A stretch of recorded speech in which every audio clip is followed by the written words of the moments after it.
Assalamualaikum warahmatullahi wabarakatuh. Hai guys, perkenalkan nama saya Karima Febrianti dari kelas 106. Nah, di sini saya akan membahas materi tentang hakikat mencintai atau muhabbatullah, raja, khauf dan tawakal kepada Allah Subhanahu wa taala. Saksikan videonya ya. Nah, baiklah. Di sini saya akan menjelaskan materi tentang hakikat mencintai Allah Subhanahu wa taala atau muhabbatullah, yang berarti menempatkan Allah Subhanahu wa taala dalam hati sanubari kita. Cinta merupakan unsur terpenting dalam ibadah. Allah Subhanahu wa taala telah menetapkan cinta kepada orang-orang yang beriman. Nah, Allah sudah menetapkan cintanya kepada umatnya yang beriman. Apakah kamu juga sudah mencintai Allah Subhanahu wa taala? Semoga sudah ya. Jangan hanya pada manusia kita memberi cinta, tetapi pada Allah Subhanahu wa taala juga. Sebagaimana firman-Nya di dalam surah Al-Baqarah ayat 165. Nah, adapun tanda-tanda bahwa seseorang mencintai Allah Subhanahu wa taala yaitu mencintai Rasulullah Shallallahu alaihi wasallam, mencintai Al-Qur'an, menjauhi perbuatan dosa, mendahulukan perkara yang dicintai oleh Allah Subhanahu wa taala, tak gentar menghadapi hinaan.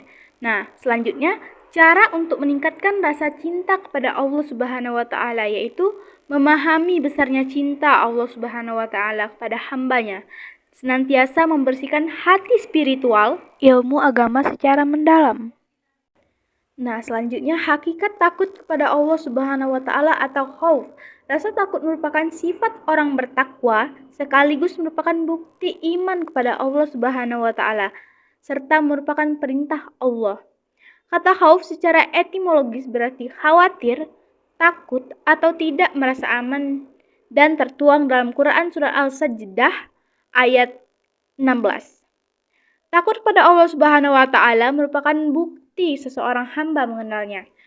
Nah, selanjutnya yaitu tanda-tanda seseorang takut kepada Allah Subhanahu wa taala menurut Abu Laid As-Samarkandi, yaitu tampak dari ketaatannya kepada Allah Subhanahu wa taala, menjaga lisan dari perkataan dusta, menghindari iri dan dengki, menjaga pandangan dari kemaksiatan, menjauhi makanan haram, dan terakhir menjaga kaki dan kedua tangan dari sesuatu yang haram. Hakikat berharap kepada Allah atau raja.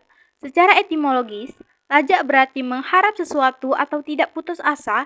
Hal ini sesuai dengan firman Allah Subhanahu wa taala dalam Quran surat Al-Ankabut ayat 5.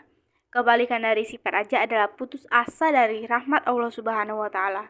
Seseorang yang putus asa atas rahmat Allah dikategorikan sebagai orang yang sesat. Nah, berikut ini cara untuk menumbuhkan sifat raja dan manfaat dari sifat raja. Nah, sikap raja ini harus diiringi dengan sikap optimis, gembira, yakin akan kebaikan dari Allah Subhanahu wa taala, dan terakhir percaya diri. Dan yang terakhir, hakikat tawakal kepada Allah Subhanahu wa taala yang berarti memasrahkan. Secara istilah, tawakal ini artinya menyerahkan segala permasalahan kepada Allah Subhanahu wa taala setelah melakukan usaha sekuat tenaga. Nah, jadi tawakal tuh kayak menyerahkan sesuatu kepada Allah Subhanahu wa taala. Kayak misal kita tuh udah melakukan ujian nih misalnya. Nah, kita merasa kayak saya sudah berusaha semaksimal mungkin untuk menjawab soal ini. Selebihnya saya serahkan pada yang di atas. Nah, itu juga bisa disebut dengan tawakal. Sikap tawakal ini juga harus diiringi dengan doa, usaha, dan ikhtiar pada Allah Subhanahu wa taala. Nah, jadi perlu diingat nih, tawakal itu bukan berarti berserah pasrah begitu aja. Tetapi ada hal yang terlebih dahulu perlu kita lakuin, yaitu doa, usaha, ikhtiar, baru tawakal. Selanjutnya, adapun manfaat dari tawakal yaitu tercukupinya semua keperluan, mudah untuk bangkit dari keterpurukan, tidak bisa dikuasai oleh setan, memperoleh nikmat yang tiada henti, dan terakhir menghargai hasil usaha.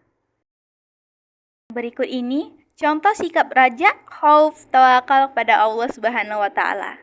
Yang pertama, menjauhi segala larangan yang dibenci Allah. Kedua, positive thinking atau optimis. Dan terakhir, selalu berdoa dan berserah diri kepada Allah Subhanahu wa taala. Nah, itu tadi penjelasan singkat dari saya. Semoga mudah dipahami ya. Saya akhiri. Wassalamualaikum warahmatullahi wabarakatuh.